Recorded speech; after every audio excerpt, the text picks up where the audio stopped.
All right, thank you all for tuning into my Daddy Issues series. Today with me, I have my father, Mr. Steve Cunningham, and I'm so excited for this interview. Thank you so much for your time today, Dad. You're welcome, daughter. Thank you. Okay, so we're just gonna get right to it. Our family is a unique one. Mr. Cunningham here has 6 children by 6 women, and the first 5 of us are all 1 year apart, which is so interesting to me. How do you feel about that? I mean, it's been a journey. It's been a journey, man. But I've made it through. It's been a journey.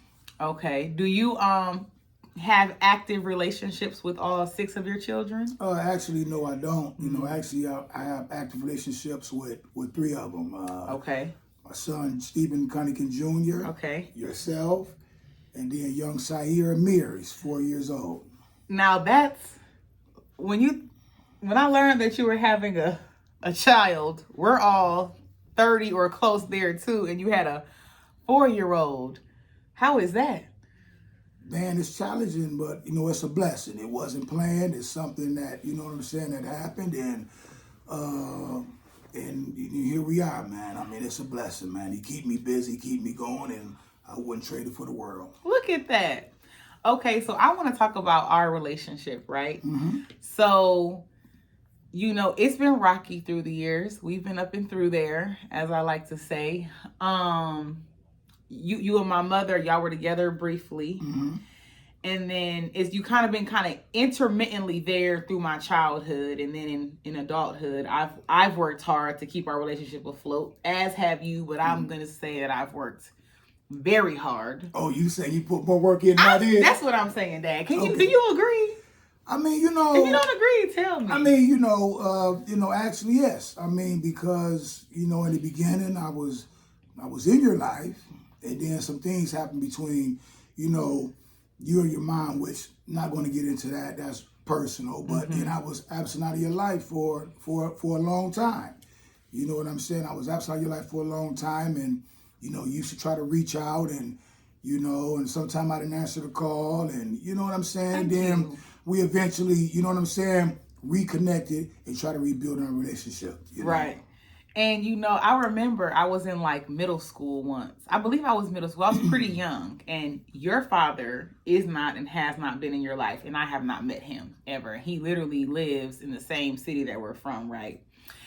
And I asked you once, like, if you did not have your dad. No, we were talking about something, and I told you, like, if you know what it feels like, let me get this story right. Oh, you were sharing with me that you did not know how to be a dad. Right. And I was saying, well, you know what it's like to not have a dad, so why would you make us feel that same way? And that was me. I'm literally in like middle school having this discussion with you, and I just never got that. Like through the years, I will always ponder that, but today I get it, like fully, like as a grown, introspective woman. Like you couldn't give what you didn't have. Looking back, I would say you did your personal best at the time, no matter what it looked or felt like. And I'm sure you have your own pain around not having your father, and the fact that where we're from is super small, and this man lives here, and he does not talk to you and subsequently us. Like, you want to talk about that a little bit? I mean, that's deep, man, because it's like, growing up and your father, you know what I'm saying, is not there for you. You don't know your father, and then you start having kids, and it's like you're repeating that cycle. It's like, okay, my dad wasn't there for me, and then I found myself doing the same thing that my dad did, was to be an absent father. Mm-hmm. You understand what I'm saying? I wasn't ready for it. I mean, you came into the world and already had one before you, you know what I'm saying, really wasn't taking care of her, in and out of her life. I just repeated that cycle. You understand what I'm saying? Because I didn't know what it was to be there for your kid, to be a dad and all that, because it was only my mom and 4 of us. So I didn't know what it was to be a dad or be there for your kids. You had 3 before me, Dad, because I'm 4. You had. See, the 6 you didn't even know the numbers, okay? And honestly, I used to ask my mom, like, if he had 3 before me, why you want to be the 4th? I mean, I'm glad that I'm here and y'all chose to, conceive me, but I'm number 4 of 6, and the first 3 all have their own mothers.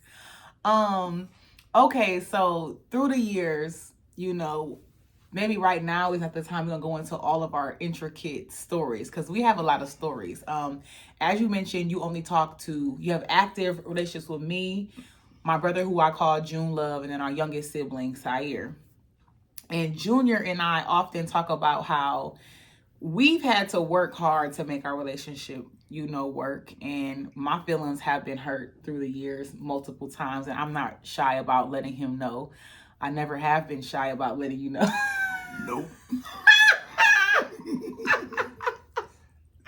She'll let you know now. You want to talk about how I was communicating to you how I felt when I was younger? You want to? I'm gonna let you stay. You want you elaborate on it? Then you know what I'm saying? I come in. You remember the first time that we had a conversation with me not being there for you and you remember how old you was? No, I don't. Okay. So you got to tell me. Man, it was like, look, I'm riding in a car with some friends of mine. You know what I'm saying? I don't know, Kaya may not remember this. I don't know if Kaya was 13 or whatever. So, and we was communicating off and on at this point, you know what I'm saying, more off than on. So my phone rings. So I'm in the car with my friends. So I'm answering the phone and I'm like, hello. And you're like, but Dad, this is Kaya. Why you wasn't there for me? Where you been? Because you explained to me why you were. She just went off. At 13. At 13. I was young. She was young. So I don't know what came over or whatever. I'm in the car with my friends and she just let me have the business. I got the phone like this and my friends, it wasn't even on speaker. My friends could hear what she said.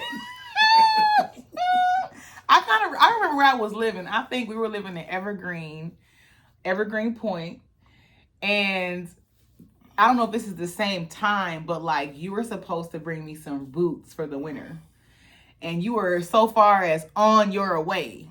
Sis never got those boots. Okay. And I just couldn't believe the audacity. And I was confused.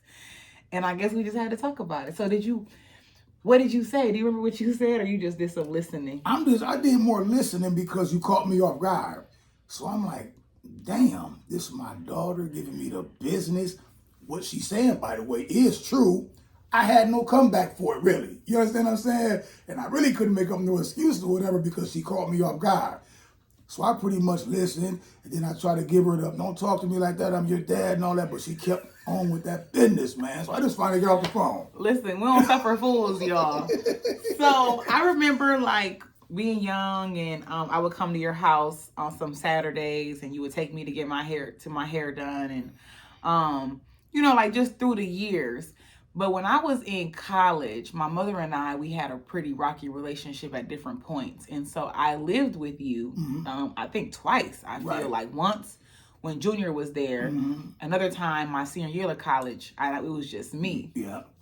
And I don't think we ever discussed this, but we're going to talk about it today, y'all. So I'm living with you, paying the water, which is once every 3 months. Cleaning up, doing my part because I'm a very clean person. I'm out your way. So I'm in college full time, I'm working, and I'm modeling at the time. Dad, you walked in a room one day. You like, so daughter, when you gonna move out? Do you remember that? No, I didn't ask you that. You did. Oh. And I just wanted to know.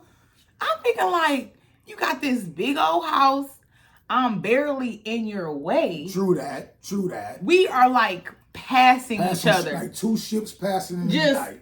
Rarely overlapping. I don't remember that. I was just stunned. Okay, I'm going to let you have that since you don't remember. I asked you that though, daughter. You did that, and it seemed like it came out of nowhere. I couldn't believe it because we rarely seen each other. Really, you probably could have been. My work schedule, and I don't know. So here's what I'll say though. The older I get, the more I see you in me and how much I'm like you. And so we appear very extroverted and life of the party and people love us, but we are very introverted in like our space and to be alone too. So if I had to guess, I would say maybe you just wanted your house to yourself, maybe. I don't know. But I always wonder, but he don't remember y'all. So I guess we won't know. But like I had to really get to a place of acceptance accepting you for who you were as a person and not like having any expectations of whatever I thought my dad should be. Because it was not like I wasn't going to get anywhere with the woe is me, with I wish this was better or I wish this was different. But like whenever we would connect, it would always be so nice. Mm-hmm. It would be fleeting, like, oh, we're here for a little bit and then we don't talk for a while. And that was our pattern for a while. But I know there's been a few times in my life when I really needed you and you step up, and I'm grateful for that.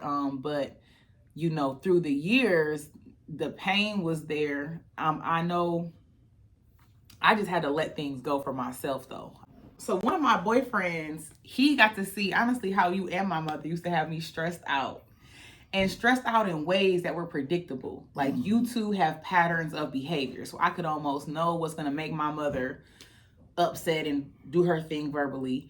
And then you were just so intermittent. It was hard. I could not depend on you. Like when you came through, it was going to be because you wanted to, and it was kind of hit or miss. Yeah. And so he would tell me like, you have to protect your peace. And I would tell him like, these are my parents, so they have an access to me that nobody else does. And so even though I know my dad is halfway gonna show up, more likely just not gonna show up, it still hurts so deeply. And so me and him having all these conversations was honestly so helpful because I was able to compartmentalize you all better, but really humanize you all to like really find my own peace. Because our birthdays are like another quick tidbit. Of my 6 siblings, 4 of us are Sagittariuses, so we know what somebody was doing on Valentine's Day. To include him, he also is a Sagittarius, so our birthdays are like not far apart.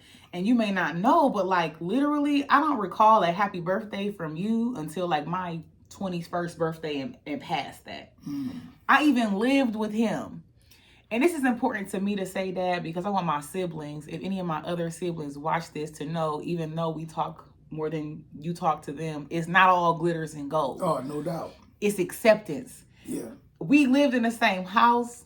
We discussed my birthday plans. Guess who did not tell me happy birthday, dear God?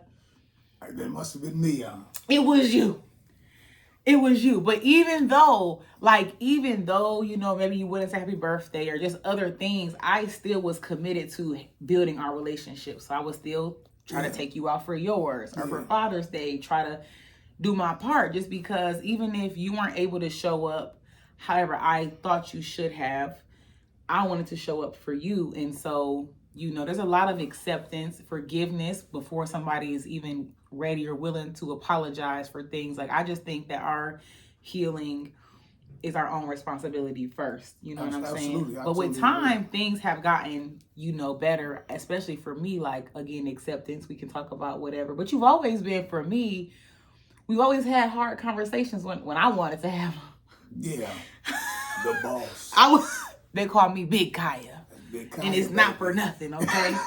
But yeah, you've always been open. Yeah. You know, like, and you would say that, like, if I used to call you only with the need, you would tell me, like, you don't ever call me to check on me. And that's important too. Like, you weren't just a cow to be milked. Right. You're a human being to be cared for. Right. And considered too. And so, you know, you also would hold me and us accountable and would teach me and Junior things. And you know, it's life is something. Yeah, man, it's I learned a lot too, man. I mean, it's like, even like with, you know, your brother Shahir, man, I got a whole new perspective on this parenting thing, man, because, you know, by me not having a dad in my life, man, I was real selfish, man. It was all about me and just making moves and just, you know what I'm saying, just moving this, that. I move different now, man, you know, because I want to break that cycle. You know what I'm saying? So, and it was a lot of pressure on me, even with you all, man. Nobody didn't see it. I'm like, man, I was scared and confused and, you know, but, you know, with your brother, man, I move different, man. You know, I'm in his life. I'm there, you know what I'm saying? Just being the man that I should have been, that I need to be right now to, you know, make sure that he have a dad in his life, you know what I'm saying? Full time, you know. And that's beautiful. I know you all came to Atlanta and we got to meet Sayer. And it took me a second to get used to you having a toddler. We went to the park, y'all. Yeah. And he at the park playing with his son. And I'm on this bench, and this lady is like, "Oh, your son." I said, "Ma'am, that granddaddy, that's his daddy." I'm there. That ain't my son, ma'am. Yeah. No. Yeah. But it's beautiful. Like, you were playing with him, and to see how you loved on him. I did have about 15 minutes that day. But before that day, I would talk to Junior about how, because you weren't there for us like that, it was a tough pill to swallow that you're having another kid. It was like, my feelings were hurt, and then to know that you are there 90% of the time for him, it's like, wow, you know, he's getting something from you that we didn't. Yeah. But I believe everything happens as it's supposed to. And I'm just so delighted. I'm happy for you and for Sair. I feel like Sair is a blessing to you, be able to right some of your wrongs, if you may, or just to end the cycles. Like, a lot of cycles are going to stop with him. You got to end it. Sair is not going to be able to say, I didn't have a dad. He's going to know fully how to be a dad. No doubt. And that's a blessing. I mean, it's a good feeling too, man, because, you know, a lot of men don't know what they're going through or whatever. Sometimes you got to take a step back, man. Even if your mother, your father, nobody wasn't there for you, man, just take a step back, man. It's all about, man, just, you know, doing the right thing and showing that love, man, you know, and being there for somebody as you want them to be there for you, man, especially when we're talking about our kids, man. Obviously, if I can do it over again, I'd do it differently, man. But, you know, man, I'm just going to take it one day at a time, man. I got a chance right now to make it right and don't dwell on the past, man, and be there for my son and be there for you all the best way I can right now. You know what I'm saying? Let me tell you. So my dad, June Love, and I, we have a group chat, and we sporadically will text in our group chat, checking on each other. And we usually just, everybody always be good. How y'all doing? Great, good. Nobody, to me, if we having a bad day, we ain't talking about the bad day. We just going through the regular motions. So the other day, well, like last week, June Love texts like, how y'all doing? And I was having a day. I was emotional. I had been emotional for like 2 weeks. My gas was cut off that Friday. That very day. So I paid the gas bill, and it wasn't going to be on until Monday. And so I texted him. I'm like, hey, actually, I'm not doing too great today. I'm emotional. My gas was cut off. I paid the bill, but I won't have gas until Monday. And you instantly text me with solutions, and I'm not used to that. So I was just like, wow. And so then you sent me some money. Thank you again, because I needed it. No problem. But the way, like, I look for silver linings in everything in life, right? And to me, like, you reaching out to me with a solution to a problem that I was having, that was a silver lining in my gas getting shut off.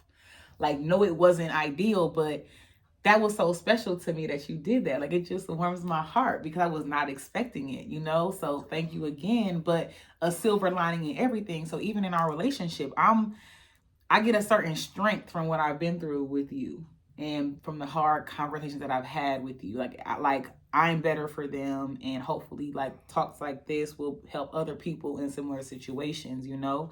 Another incident I want to talk about is homecoming court.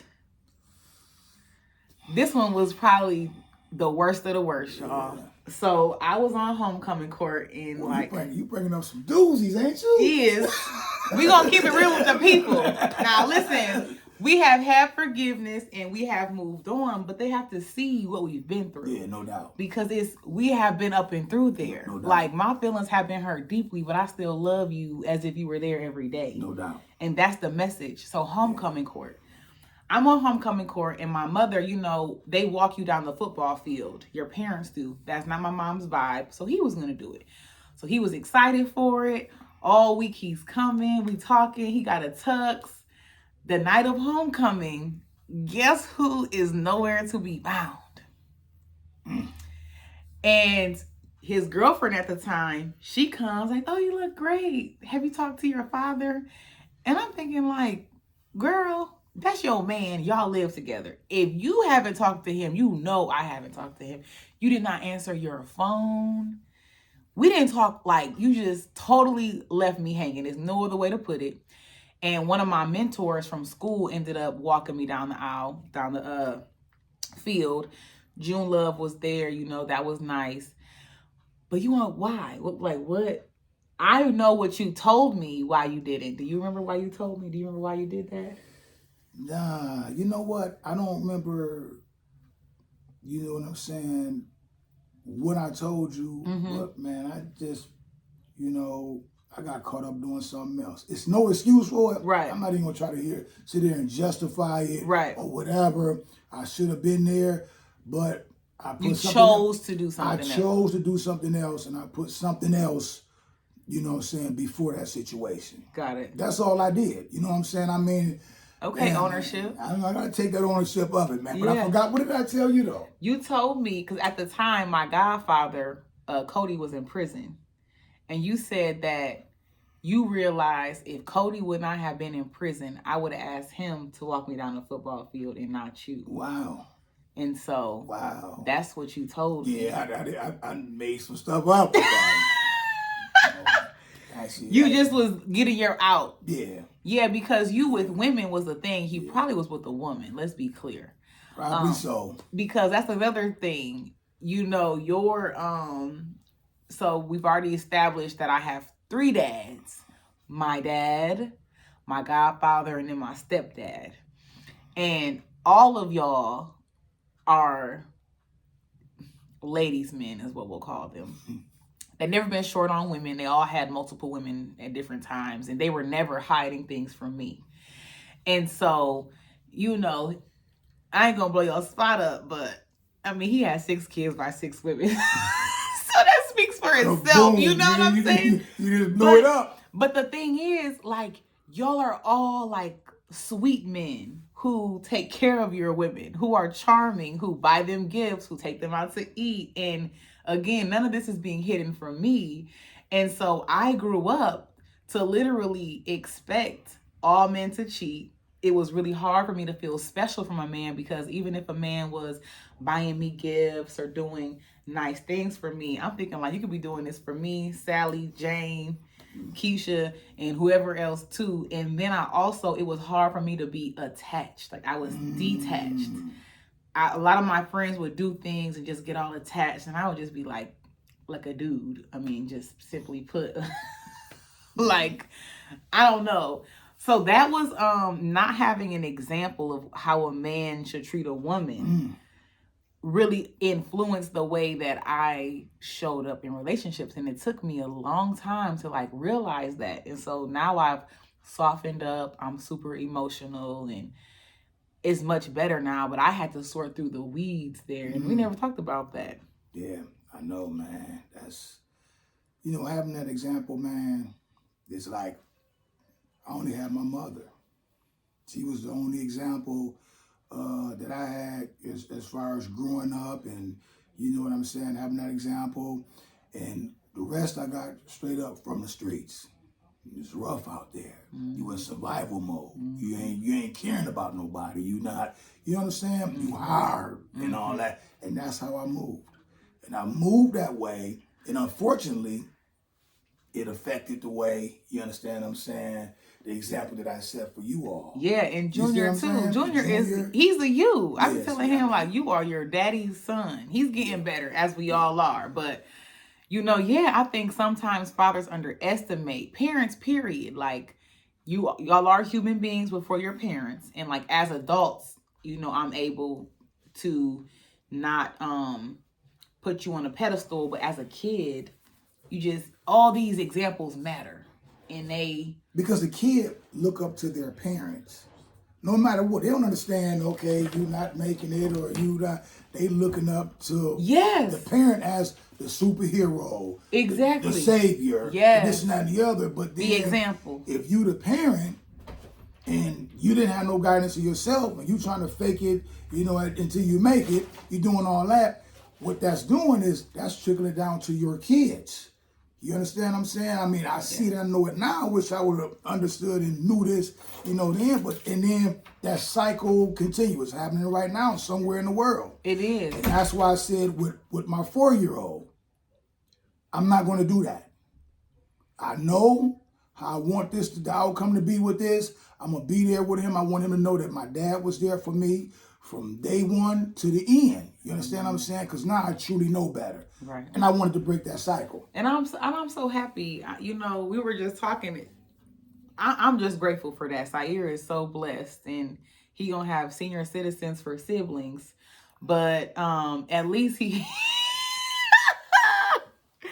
but at least he has a good example. He got a good example, and man. Something else that I want to talk about is how it's easy for us children to take personally the way our parents show up. Like, why was I not good enough? Why did he do this to me? Or like we make it about us when really it's like the way you showed up or didn't show up was about you. What do you think? Yeah, I think that's true, man. But as a kid, kids don't know better. Right, but what about for the adults? For the adults the adult women, because this is a father-daughter relationship here. The adult women who are wondering, like, you know, why didn't my dad do me like this? Or, you know, you not showing up to the homecoming court. That was not a slight to Kaya. Right. That was not for me to take personally, even though I was on the receiving end of the wrongdoing. That was to me more about you. Right. And honestly, how you feel about you, right, than it was about me. Absolutely. And that's with all of everything that we've been through. It was not about how you felt about Kaya. It was about Steve and his internal stuff. Exactly. That's what that whole thing was about. Because do you have any issues with your kids personally? No, I mean, to be honest with you, I mean, I only have a relationship with, you know what I'm saying? I mean, unfortunately, with with you, Junior, and Sair, and I don't have no issues with you all. I wish it could be better, with the other ones, man. But and everything, man. But no, I don't have no issues with my kids. That's good. And we've all never been in the same room together. Nope. And I know like more of our stories. So I met one of my sisters when I was in like 8th grade.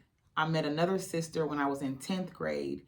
Both my brothers, though I knew my whole life. I knew Big Steve and June since I was a kid. I remember them fully. And so those dynamics are trying too, because then when you add in the siblings, their relationship with you affects their relationship with us. Absolutely. And then I do believe that our siblings know that me and Junior talk to you. Mm-hmm.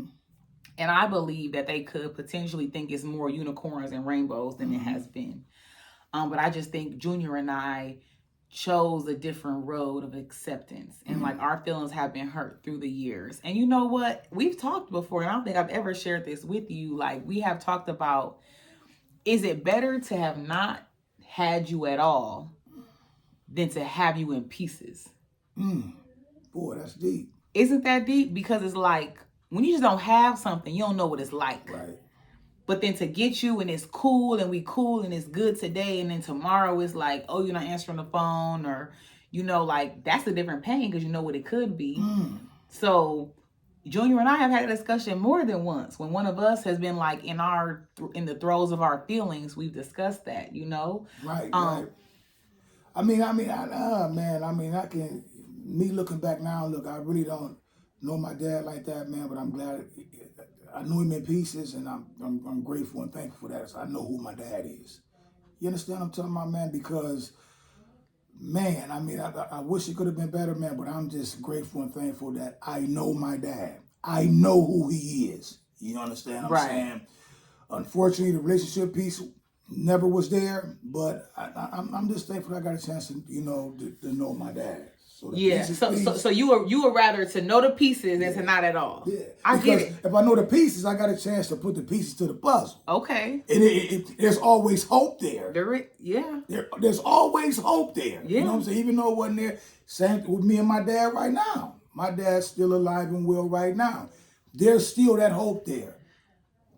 And I'm glad you have hope, because so as far as that, let's talk about your dad. So the fact that your dad, my grandfather, he is a hot 5 minutes from where we are right now. Yeah. I probably have seen this man out. He does not know me. Yeah. I do not know him. For context, you were consumed outside of his marriage. Is consumed the word? you were conceived outside of his marriage. Okay. And so from the pieces that I put together, I can't say this definitively because I haven't talked to anybody over there. Because he had you outside of a marriage, his wife was not comfortable with him having relationships with you and his other kids that he had outside of the relationship. Let's be real. He had more than just you outside of the marriage. My pain point there personally is like, how old are you? You in your 50s. 50 something years later, and we still can't know these people because of what happened 50 years ago. So as his grandchild, I guess it's better that I don't know him. I don't know what I'm missing. So I would rather not than, I guess, the pieces within a part of me, like a few months ago was the first time it ever hit me to want to meet him. Just so I could see, like, do I look like you? What characteristics of yours do I have? So I guess now that I'm talking, the pieces will be nice, but we don't have access to the pieces because of complicated circumstances. Man, and it's deep. That's deep and it's sticky, but you know, that's where you got the men and the women. You don't know what's going on in this camp over there. What happened? You don't understand me neither. My mother really never explained nothing to me. Only thing I knew when I was coming up, I knew who my dad was. And that's it. My mother never talked ill about him or nothing. You know what I'm saying? Only thing I can go by is what I see or whatever. But then again, you never know what was happening in his household. What kept him from not reaching out. Yeah. You know what I'm saying? Yeah. Or whatever the case may be. This whole spectrum is bigger than what I could point the finger at him all day. What held him back? I don't know. Was it the situation? You married and you wanna keep your household together, keep it happy? See, I don't know, but it was something had to be there. And you know what I get from what you're saying now? Acceptance and understanding. It's like you're giving him a grace. And well, because you don't know, you got to. Right. You know what I'm saying? I get it. But so many people, instead of being bitter, you're just acknowledging that you don't know the full picture. You have to do that. And that's a lesson. Unless you had the facts before you, I mean, you cannot, you know what I'm saying, charge a person as being, you know what I'm saying, guilty and not give him a chance to prove his innocence. You don't know. I don't know. I'm not a judge of the jury for that. I can tell you my story. My story is that growing up, my dad wasn't there for me. Right? He wasn't instrumental in my life. I do know my dad, and I know he had a whole nother situation. Now, did that situation keep him from being in my life or whatever? I don't know that. So I can't judge him for that. The only thing I can judge him for is just not being in my life. Right. And how does it feel that he was not in your life?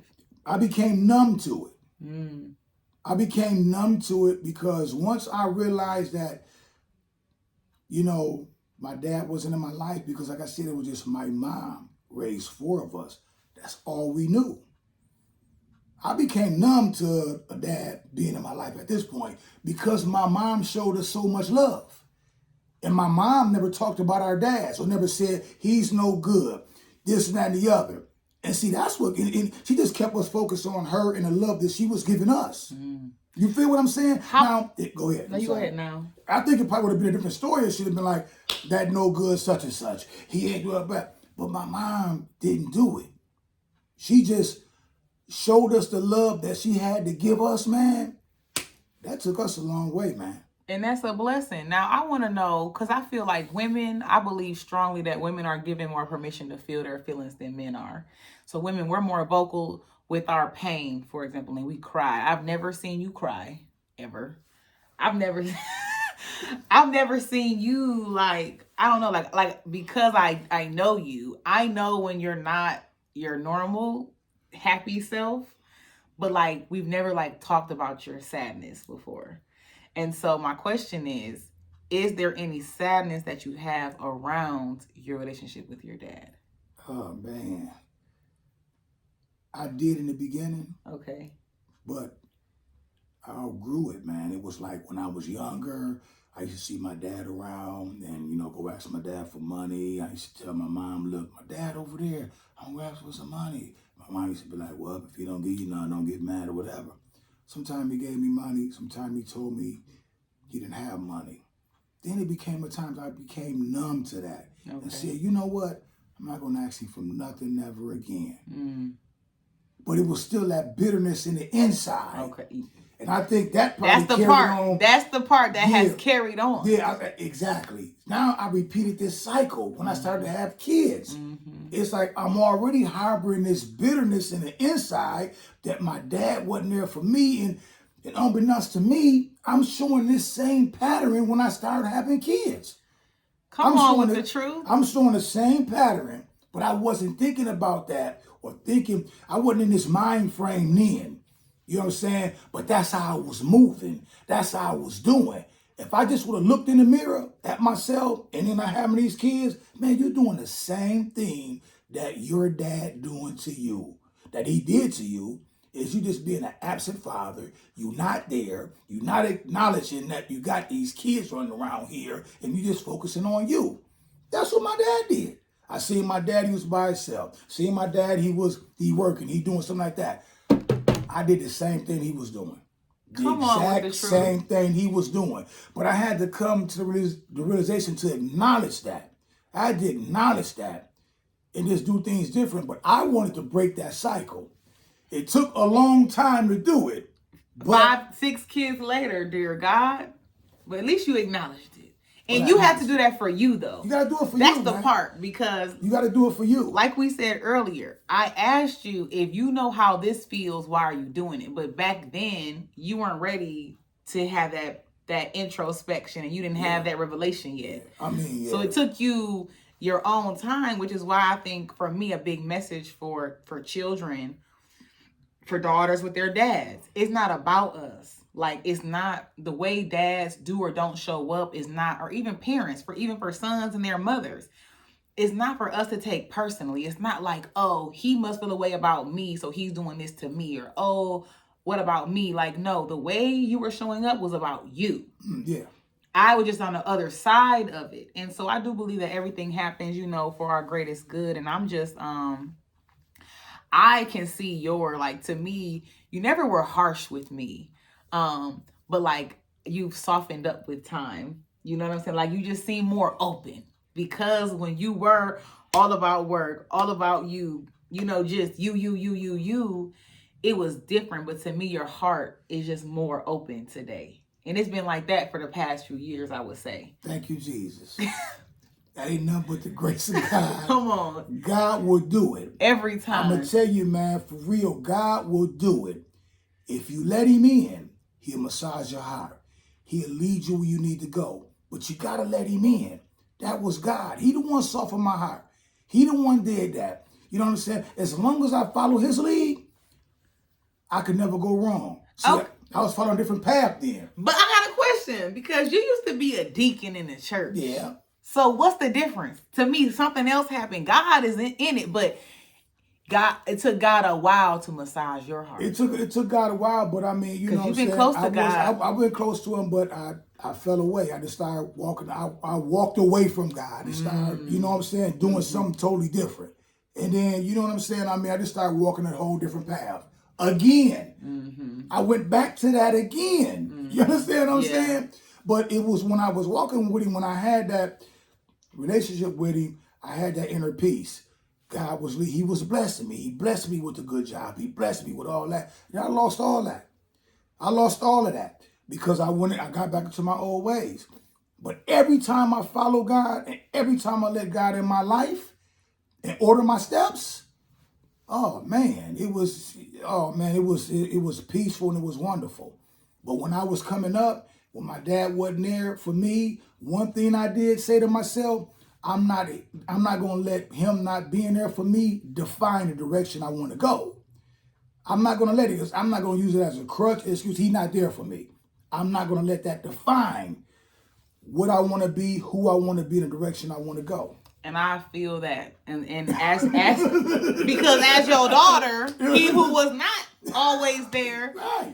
I could not let that hinder me, and I couldn't let it turn me bitter and sour.